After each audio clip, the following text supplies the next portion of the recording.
దేవుని పరిశుద్ధ నామానికి మహిమ కలుగును గాక.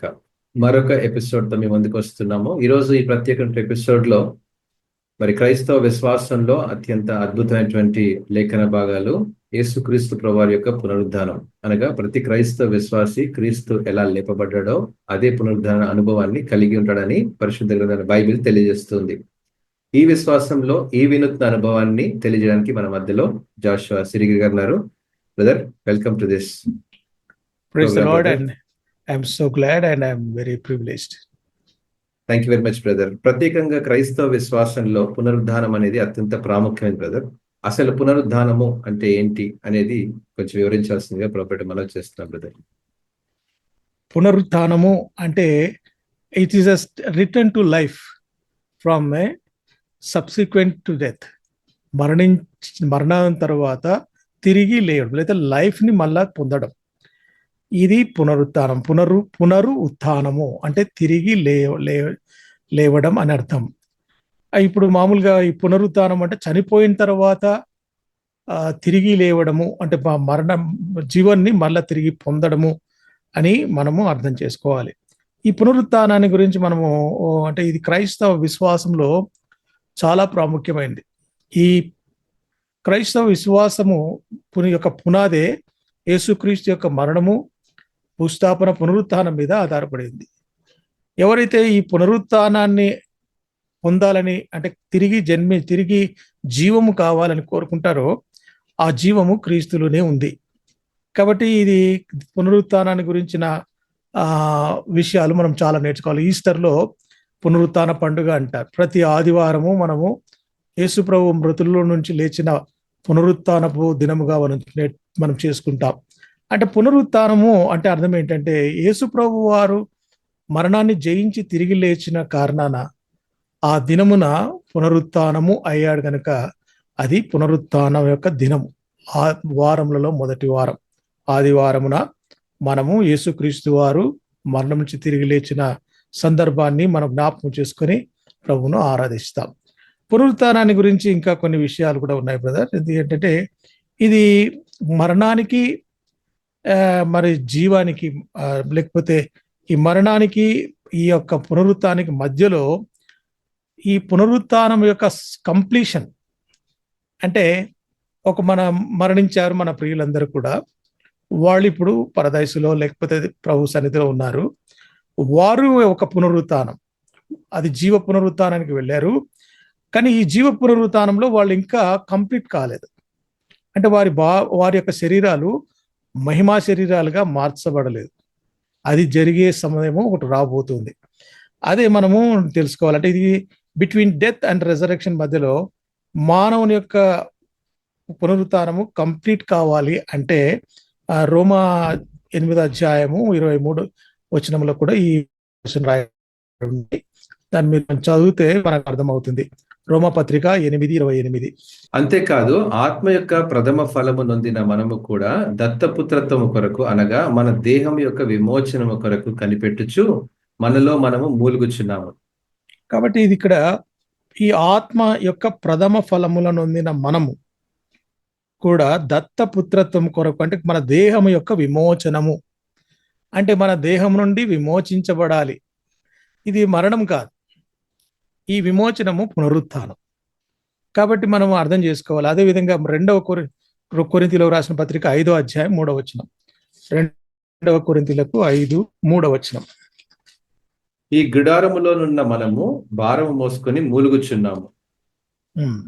ఇది తీసివేయవలనని కాదు గాని మర్త్యమైనది జీవము చేత మింగివేయబడినట్లు ఆ నివాసమును దీనిపైని ధరించుకొనగోరుచున్నాము. ఇక్కడ కూడా అపోస్తలుడైన పౌలు మన యొక్క శరీరం గురించి మాట్లాడుతూ దీని ఒక గుడారంగా పోల్చాడు. టెంపరరీ గుడారం అంటే టెంట్, టెంపరరీ. కాబట్టి ఈ నివాసం శిథిలమైపోతుంది. కానీ ఈ భారం ఎప్పుడు మనలో ఈ మర్త్యమైనది అంటే మరణించేది లేకపోతే ఈ కుళ్ళు పట్టేది జీవము చేత మృంగివేయబడుతుంది. దాన్ని మనం ఈ నివాసము మీద దాన్ని ధరించుకోవాలని ఇష్టపడుతూ ఉన్నాము అంటూ దేహంలో ఉన్నప్పటికీ దేహంలో విడిచినప్పటికీ మనము ప్రభువుకు దూరంగా ఉన్నాం. ఎందుకు అంటే ఇది ఇంకా ఆయనకు అంటే ఈ దేహం విడిచి ప్రభు దగ్గర ఉండడానికి ఇష్టపడుతున్నాం యాక్చువల్గా. అది మన యొక్క గురి లేదా గమ్యం. కాబట్టి మనం ఇక్కడ 8వ వచనం చదివితే, ప్రభువుకు దూరంగా ఉన్నాం కానీ ఆ, ధైర్యం కలిగిన వారంగా ఉన్నాం. ఏమిటి మన ధైర్యము? 8వ వచనంలో ఉంది, ఇట్లు ధైర్యం కలిగి ఈ దేహమును విడిచిపెట్టి ప్రభువునొద్ద నివసించుటకు ఇష్టపడుచున్నాం. కావున దేహమును విడిచినను ఆయనకి ఇష్టలమై ఉండవాలని మిగులు అపేక్షిస్తున్నాం. సో ఈ పునరుత్థానం ఏంటంటే ఆ, మనము ప్రభువుతో ఉండడానికి వెళ్ళే ప్రక్రియ, ప్రాసెస్. కాబట్టి ప్రభు సన్నిధిలో ఇప్పుడు మన ప్రభునందు నిద్రించిన వారు అంటాం. విశ్వాసికి మరణం లేదు, నిద్రించుతారు. ఎందుకంటే వాని ఆత్మ జీవింప చేయబడింది ఆల్రెడీ యేసు ప్రభునందు విశ్వాసం ఉంచడం ద్వారా. కాబట్టి వాడు అంటే ఒక వ్యక్తి యేసు ప్రభునందు విశ్వాసం ఉంచిన వ్యక్తి యొక్క మరణము యేసుక్రీస్తు యొక్క మరణంలో మృంగివేయబడింది కనుక ఆ రెండవ మరణము ఆయన మీద ప్రభుత్వం చేయదు. విమోచించబడ్డాడు ఆల్రెడీ కనుక రెండవ మరణం నుంచి రక్షింపబడ్డాడు. దీన్నే రక్షణ అంటాం, ఆత్మ విమోచన అంటాం. కాబట్టి దేహమును విడిచిపెట్టిన దేహంలో ఉన్న ప్రభువుకి ఇష్టలుగా ఉండాలి అని మనకు బోధింపబడుతూ ఉన్నాం. మనము ఈ విషయాల గురించి మనము ఎక్కువ చదువుకోవాలనుకుంటే ఈ పునరుత్థానాన్ని గురించి పౌలు చాలా స్పష్టంగా, అంత స్పష్టంగా మనకు బైబిల్ గ్రంథంలో అంటే క్రొత్త నిబంధనలో పునరుత్థానం యొక్క ప్రాముఖ్యత గురించి ఆయన మనకు వివరిస్తూ ఉన్నాడు. పునరుత్థానము చాలాసార్లు మనం అంటే పునరుత్థానం గురించి చూస్తే చాలా మందికి ఈ జీవితం అయిపోయిన తర్వాత ఇంకొక జీవితం ఉంది అంటే నమ్మలేరు. అంటే అటువంటి వారిని మనం ఏమనొచ్చు అంటే సద్దూకయ్యలు అనొచ్చు. సద్దూకయ్యలకు వారికి ఆత్మ ఉంది అని కానీ, పునరుత్థానం ఉంది అని కానీ, దేవదూత ఉంది కానీ నమ్మరు. అంటే ఈ విషయాలు వాళ్ళకు క్లియర్గా వారు ఆడ ఆత్మలు అంటే దురాత్మలు వెళ్ళిపోతున్నాయి ఇవన్నీ చూస్తున్నా వారి మనస్సుకి ఎక్కలేదు. ఎందుకంటే వారు నమ్మేది ఏంటంటే పునరుత్థానం లేదు అనుకుంటారు. కాబట్టి పునరుత్థానం లేదు అనుకునే వారి కొరకు అపోస్తలుడైన పౌలు చాలా చక్కగా 1 కొరింథీయులకు రాసిన పత్రిక 15వ అధ్యాయం మీరు నాకు సహాయం చేస్తే మీరు చదివితే మనకు ఈ వచనాలను మనం అర్థం చేసుకుంటే మన విశ్వాసానికి పునరుత్థానం, యేసుక్రీస్తు యొక్క పునరుత్థానం ఎంత ఆవశ్యకమో మనకు అర్థమవుతుంది. కాబట్టి 1 కొరింథీ 15:12 నుంచి చదువుతాను బ్రదర్. Yes brother. క్రీస్తు మృతులలో నుండి లేపబడి ఉన్నాడని ప్రకటింపబడుచుండగా మీలో కొందరు మృతుల పునరుద్ధానము లేదని ఎట్లు చెప్పుచున్నారు? మృతుల పునరుద్ధానము లేనిడల క్రీస్తు కూడా లేపబడి ఉండలేదు. మరియు క్రీస్తు లేపబడి ఉండని ఎడల మేము చేయు ప్రకటన వ్యర్థమే, మీ విశ్వాసమును వ్యర్థమే. దేవుడు క్రీస్తును లేపినని ఆయనను గూర్చి మేము సాక్ష్యము చెప్పి ఉన్నాము కదా. మృతులు లేపబడని ఎడల దేవుడు ఆయనను లేపలేదు గనుక మేమును దేవుని విషయమై అబద్ధపు సాక్ష్యముగా అగపడుచున్నాము. మృతులు లేపబడని ఎడల క్రీస్తు కూడా లేపబడలేదు. క్రీస్తు లేపబడని ఎడల మీ విశ్వాసము వ్యర్థమే, మీరింకను మీ పాపములోనే ఉన్నారు. అంతేకాదు క్రీస్తునందు నిద్రించిన వారును నశించిరి. 19వ వచనం చదువుతాను బ్రదర్. ఈ జీవిత కాలం మట్టుకే మనం క్రీస్తునందు నిరీక్షించిన వారమని ఎడల మనుషులందరికంటే దౌర్భాగ్యులమై ఉందుము. ఎంతో స్ట్రాంగ్ స్టేట్మెంట్స్ ఇక్కడ చేయబడ్డాయి. ఈ జీవితం కాలం మట్టుకే మనం క్రీస్తునందు నిరీక్షిస్తే లోకంలో ఉన్న వారందరికంటే ఎంతో దౌర్భాగ్యం. అంటే నో స్పెషాలిటీ ఫర్ అస్. మన స్పెషాలిటీ ఏంటంటే జీవితము ఈ లోకంలోనే కాదు, రాబోయే లోకంలో కూడా యుగాయుగములు దేవునితో ఉంటాం. ఇది క్రైస్తవ నిరీక్షణ. ఈ నిరీక్షణ ఎలా వచ్చింది? ఈ నిరీక్షణ లేకపోతే మనకు ఈ యొక్క జీవితం తర్వాత నిత్య జీవ వరము ఎలా దొరుకుతుంది మనకు అంటే క్రీస్తు మృతులలో నుండి లేపబడ్డాడు. క్రీస్తును మృతులలో నుండి లేపిన వారెవరు? ఇది కూడా చాలా ప్రశ్న. యేసుప్రభు చనిపోలేదని, ఆయన మృతుల నుంచి లేవలేదని చాలా మొదటి శతాబ్దం నుంచి కూడా ఎన్నో సార్లు దాన్ని గురించి ఆ విధంగా ప్రచురం చేస్తూ వచ్చినారు. మనం ఒకవేళ యేసుక్రీస్తు యొక్క పునరుత్థానాన్ని గురించి ఆలోచిస్తే బైబిల్ గ్రంథంలో ఎఫెసీ పత్రిక 1వ అధ్యాయము 19వ వచనంలో ఈ వచనము రాయబడి ఉంది. ఏంటంటే యేసుక్రీస్తు యొక్క పునరుత్థానం ఎలా జరిగింది? యేసుక్రీస్తు యొక్క దేవుడు అయిన మహిమ స్వరూపి తండ్రి తను తెలుసుకున్నట యందు మీకు జ్ఞానమును ప్రత్యక్షతను గల మనస్సును అనుగ్రహించినట్లు నేను నా ప్రార్థనలను మిమ్మల్ని గురించి విజ్ఞాపన చేయుచున్నాను. ఆయన ఆ బలాతిశయము చేత క్రీస్తును మృతులలో నుండి లేపి సమస్తమైన ఆధిపత్యము కంటేను, అధికారము కంటేను, శక్తి కంటేను, ప్రభుత్వము కంటేను ఈ యుగమునందు మాత్రమే గాక రాబో యుగమునందును పేరు పొందిన ప్రతి నామము కంటేను ఎంతో హెచ్చుగా పరలోకమందు ఆయన తన కుడి పార్శ్వమున కూర్చుండబెట్టి ఉన్నాడు. ఉమ్. మనకి ఈ వచనాలు చదువుతున్నప్పుడు చాలా స్పీడ్గా చదువుకుంటాము, కానీ చాలాసార్లు మనము దేవుని తెలుసుకోవాలి. మహిమా స్వరూపుడి అయిన దేవుని తెలుసుకోవాలంటే మనకు దేవుని యొక్క ప్రత్యక్షత, ఆయన యొక్క జ్ఞానం మనకు కావాలి. కాబట్టి ఈ మనస్సు మనకు ఇవి కలుగజేయాలంటే దేవుడు మనకు అనుగ్రహించాలి. కాబట్టి ఆయన ప్రార్థన చేస్తున్నాడు ఎఫెసీ సంఘాని కొరకు. ఏమని ప్రార్థన చేస్తున్నాడంటే, ఏ అతిశయం చేత క్రీస్తును మృతులో నుండి లేపాడో ఆయన యొక్క సమస్త ఆధిపత్యం కంటేను, అధికారం కంటేను, శక్తి కంటేను, ప్రభుత్వం కంటేను ఈ యుగమందును మాత్రమే కాదు రాబోయే యుగంలో కూడా పేరు పొందిన ప్రతి నామం కంటేను ఎంతో హెచ్చుగా పరలోకం నందు ఆయనను కుడి పార్శ్వమున కూర్చుండబెట్టి ఉన్నాడు. కాబట్టి పునరుత్థానం ఇక్కడ చూస్తే మనల్ని ఆయన యొక్క అపరిమితమైన శక్తి ద్వారా, ఆ బలాతిశయం ద్వారా తండ్రి అయిన దేవుడు క్రీస్తును మృతులలో నుండి లేపాడు. ఇది తండ్రి అంటే త్రిత్వంలో చేసిన ఒక పనిలో యేసుక్రీస్తును మరణం నుంచి పునరుత్థానుడిగా చేయటం ద్వారా, అంటే తిరిగి లేపుట ద్వారా ఆయన దేవుని యొక్క ప్రతి నామం కంటే ఈ యుగంలో కానీ రాబో యుగంలో కానీ ఆయన హెచ్చు అయిన నామం ఉంది. యేసు ప్రభు నామం తప్ప ప్రజలలో, అంటే ఈ మనుషులలో భూమి క్రింద ఇవ్వబడిన ఏ వ్యక్తి ద్వారా ఏ నామమున కూడా పాపికి రక్షణ లేదు.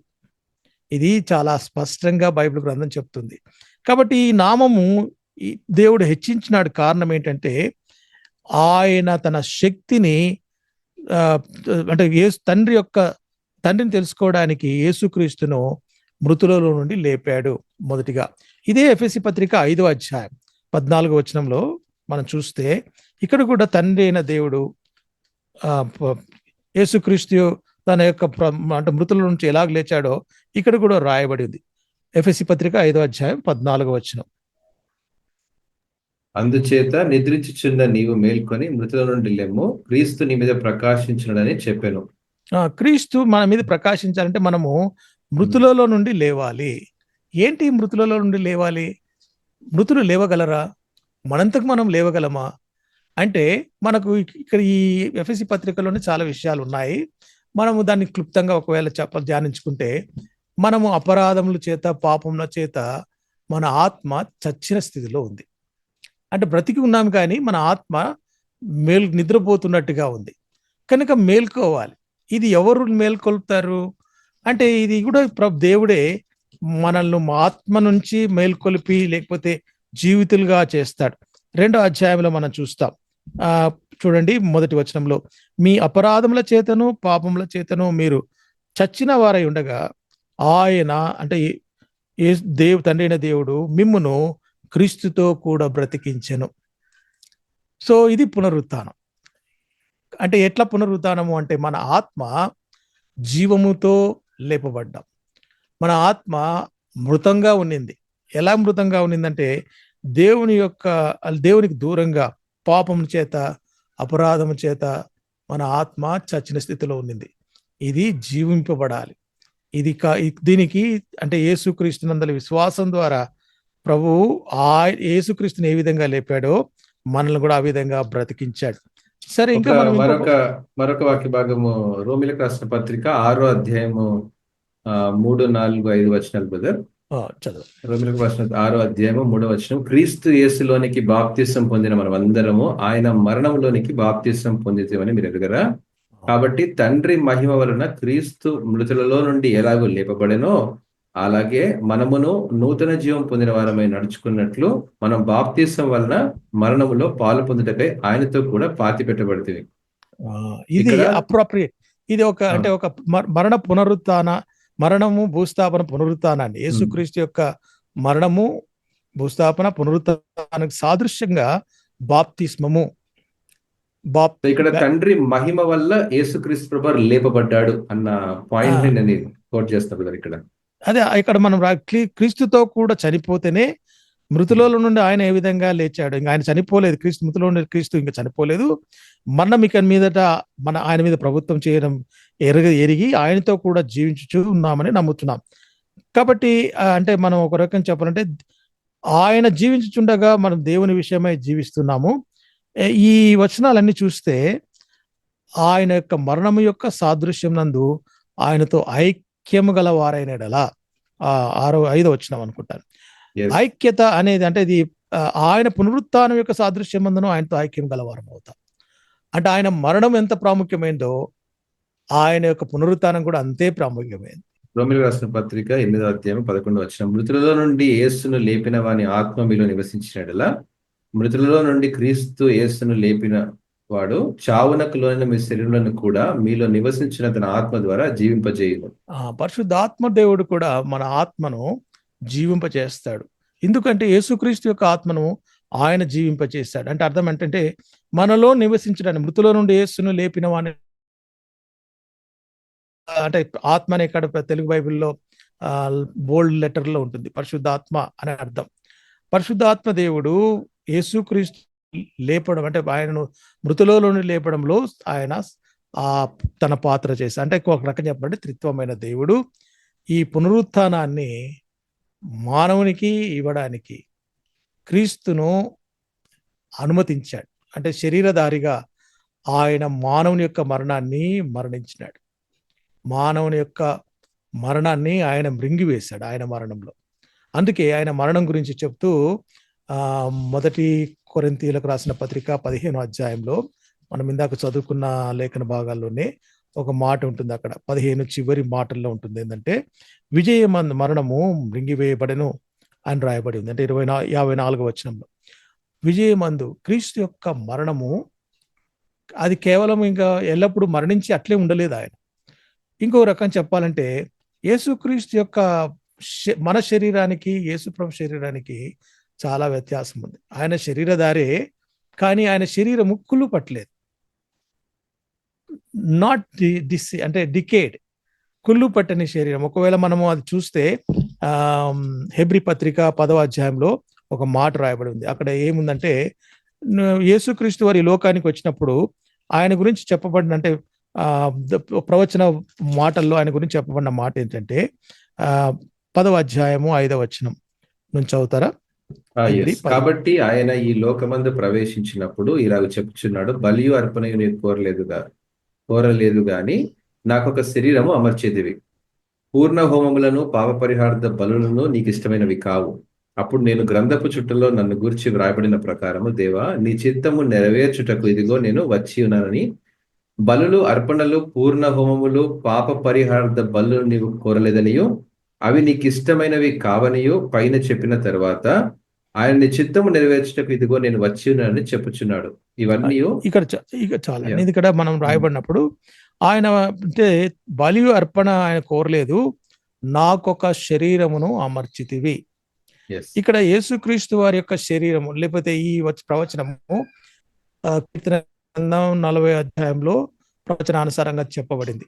ఈ గ్రంథపు చుట్టలో ఏమని చెప్పబడింది అంటే అక్కడ చెవులు అని ట్రాన్స్లేట్ చేశారు, జోమో లేకపోతే సోమా అంటే శరీరం అని అర్థం.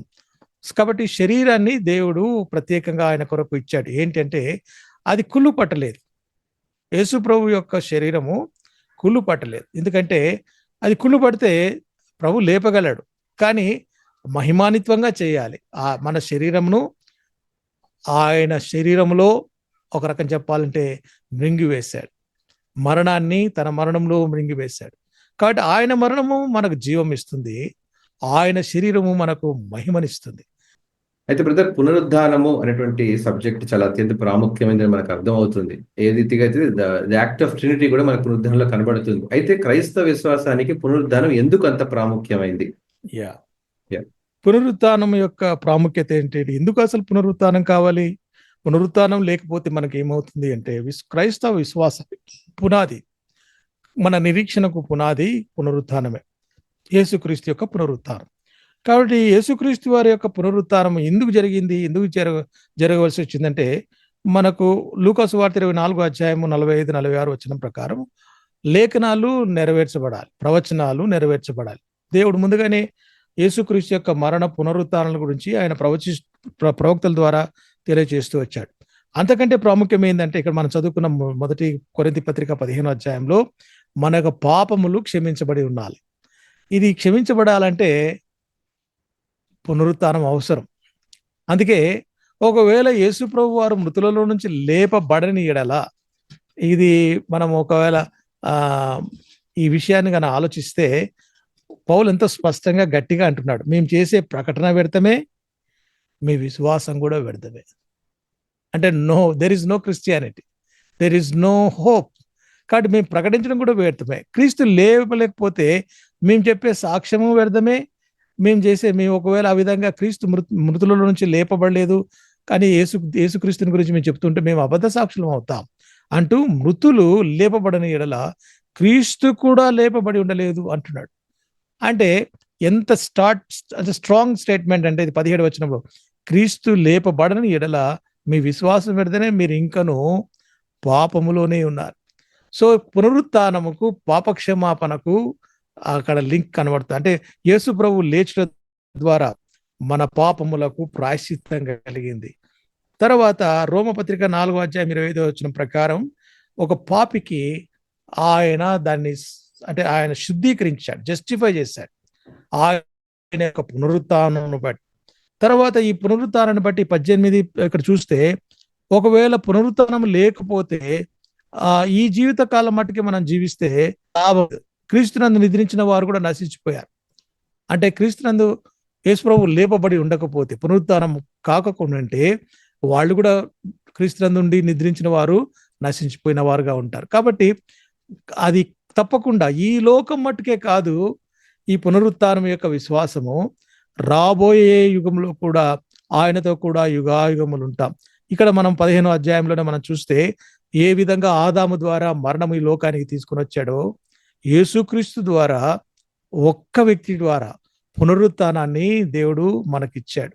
అంటే దేవుని యొక్క స్వరూపంలోనికి తిరిగి మార్చబడడానికి ఈ యేసుక్రీస్తు యొక్క శరీరము మనల్ని, అంటే మనుషులు మన యొక్క మహిమా స్వరూపులుగా చేయడానికి ఆయన యొక్క మహిమా దేహమును మన కొరకు మాదిరిగా ఉంచాడు.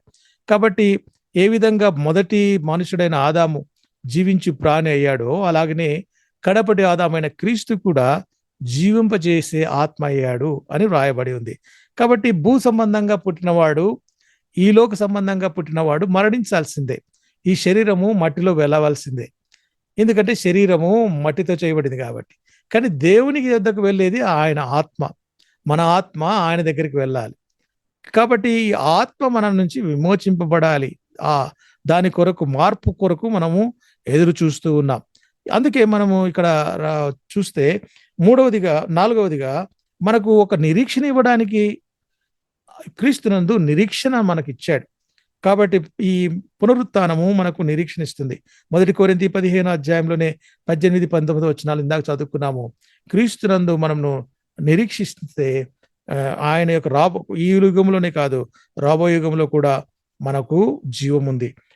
5వదిగా యేసుక్రీస్తునందు విశ్వాసం ఉంచడం అనేది, అది కేవలం విశ్వాసం మట్టుకే కాదు, అది రియల్, అంటే వాస్తవికమైనది. అది కేవలము ఏదో ఊహాజనితమైనది కాదు, మనం ఆలోచించుకునేది కాదు.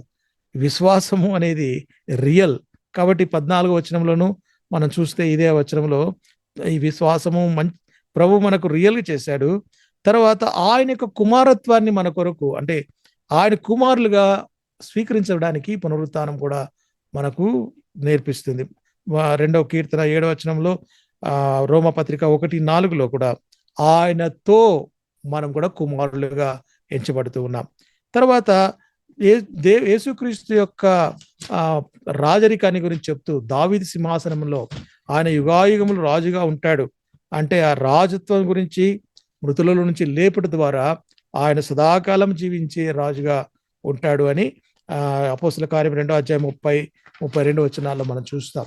అంతేగా మాత్రం కాదు, మన ఆ క్రీస్తును అన్ని నామముల కంటే పైనామముగా హెచ్చించబడడానికి తండ్రి అయిన దేవుడు ఈ పునరుత్థానాన్ని చేశాడు, అంటే పునరుత్థానము కలిగించాడు.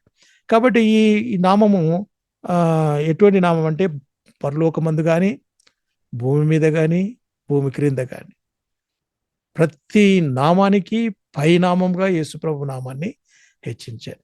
కాబట్టి ఈ పునరుత్థానం మనకు నేర్పించే పాఠం ఏంటంటే, క్రీస్తు తండ్రి కుడి పార్శ్వమున కూర్చొని ఉన్నాడు. ఆయన అంటే ఆయన మన కొరకు ప్రార్థన చేస్తూ ఉన్నాడు ప్రధాన యాజకుడిగా. కాబట్టి ఈ ఆయన జీవిస్తూ ఉన్నాడు, పునరుత్థానుడుగా ఉన్నాడు. ఆయన ఇంక మరలా మరణించడానికి లేదు. ఎందుకంటే మరణమును జయించి తిరిగి లేచినాడు. 9వదిగా మనం చూస్తే ఈ యొక్క పునరుత్థానము మనకు ఒక తీర్పును, రాబోయే తీర్పును జ్ఞాపకం చేస్తుంది. ఎందుకంటే ఈ పునరుత్థాన దినం ఒకటి ఉంది. ఒక శబ్దం వినబడుతుంది పరలోకం నుండి. మేలు చేసిన వాళ్ళేమో జీవ పునరుత్థానానికి వెళ్తారు, కీడు చేసిన వాళ్ళేమో మరణ పునరుత్థానానికి వెళ్తారు. ఇది యేసు ప్రభు వారు స్వయాన మన చెప్పిన విషయాలు యోహాను సువార్త 5వ అధ్యాయంలో మనం చూస్తాం. కాబట్టి ఇది ఒక జడ్జ్మెంట్ కొరకు పునరుత్థానం రాబోతుంది అని, మన పునరుత్థానము అంటే ప్రభు దగ్గర మనం నిలబడవలసిన వారంగా ఉన్నాం. అంత మాత్రం కాదు, మన యొక్క దేహము మహిమాదేహముగా మార్చబడుతుంది అని చెప్పడానికి యేసుక్రీస్తు వారు ఒక మాదిరిని మనకంటే ఒక ఎగ్జాంపుల్ మన ముందుగా ప్రథమ ఫలముగా ఆయన వెళ్ళాడు. కాబట్టి యేసుక్రీస్తు యొక్క పునరుత్థానము మన జీవానికి మూలం. ఆత్మలో మనం జీవిస్తున్నాం, క్రీస్తు స్వారూప్యంలోనికి మనం మార్చబడుతూ ఉన్నాం. ఇది పునరుత్థానం. అందుకే పౌలు ఒక మాట అంటాడు ఫిలిప్పీ పత్రికలో, నేను సమస్తమును నష్టంగా ఎంచుకుంటున్నాను, ఎందుకంటే పునరుత్థానం యొక్క శక్తి ఏంటో, బలం ఏంటో నేను తెలుసుకోవాలి. యేసుక్రీస్తునందు వినియోగపరిచిన ఈ బలము, ఈ యొక్క శక్తి మామూలైంది కాదు. కాబట్టి ఆయన ఏమంటున్నాడంటే, నేను నష్టంగా ఎందుకు ఎంచుకుంటున్నానంటే, లాభకరములైన అన్ని కూడా ఈ విశ్వాసంలో ఏ విధం చేత అయినా కూడా మృతులలో నుండి నాకు పునరుత్థానం కలగాలని, ఆయన మరణ విషయంలో సమ అనుభవం కలిగిన వాడినై, ఆయనను ఆయన పునరుత్థాన బలమును, 2 things ఆర్ దేర్. పౌలు చాలా స్పష్టంగా యేసుక్రీస్తుని ఎరుగుట నిత్య జీవము, ఆయనను ఆయన పునరుత్థాన బలమును ఎరుగుట ఎట్టిదో అది తెలుసుకోవాలని నేను సమస్తమును నష్టపరుచుకుని పెంటతో సమానంగా ఎంచుకున్నాడు. కాబట్టి అంటే అర్థం ఏంటంటే, యేసుక్రీస్తుని ఎరుగుటయే నిత్య జీవము అని ఎలాగ చెప్పబడిందో, ఆయన ఎరుగుటయే నిత్య జీవం మాత్రమే కాదు, ఆయన పునరుత్థాన యొక్క శక్తి. దీని గురించి చెప్పాలంటే మనకు తెలుసు, ప్రార్థనలో శక్తి ఉంది అని. ఎక్కడి నుంచి వస్తుంది అది? యేసుక్రీస్తు యొక్క పునరుత్థానం బట్టి మనల్ని కూడా జీవింపచేస్తాడు. కృంగిపోయినప్పుడు, అధైర్యపడినప్పుడు, మనకు నిరీక్షణ లేని స్థితిలో ఉన్నప్పుడు, మన జీవానికి ఏంది పర్పస్ లేనప్పుడు మనకు నిరీక్షణనివ్వడానికి యేసుక్రీస్తు పునరుత్థానం మనకు సహాయపడుతుంది. Wonderful brother. పునరుద్ధానంలో ఉన్నటువంటి అద్భుతమైనటువంటి లేఖన సత్యాలు మనం దర్శించగలిగాం. వాస్తవంగా ప్రియటువంటి వాళ్ళు ఎవరైతే ఈ కార్యక్రమాన్ని చూస్తున్నారో, వీక్షిస్తున్నారో, ఈ జీవితం మట్టుకే మనం యేసుక్రీస్తునందు నిరీక్షించి వారమైనలా మనుషులందరికంటే దౌర్భాగ్యం అయిపోతాం. కాబట్టి ఒక నిరీక్షణ అనేటువంటి మార్గంలో మనం ప్రయాణిస్తున్నామని, ఆ నిరీక్షణ చేరుకోవాలంటే కేవలం పునరుద్ధాన అనుభవం ద్వారానే మనం పొందుకోగలమని, పునరుద్ధానం యొక్క ప్రాముఖ్యత, వాటి యొక్క శక్తిని, వాటి విషయాన్ని మనకు మరి సహోదరులు జాషువా గారు మనకు తెలియజేసిన రీతిగా ఆ పునరుద్ధాన అనుభవంలో ప్రతి ఒక్కరము జీవించబడలాగున దేవుడు మిమ్మల్ని ఆస్వాదించిన గాక.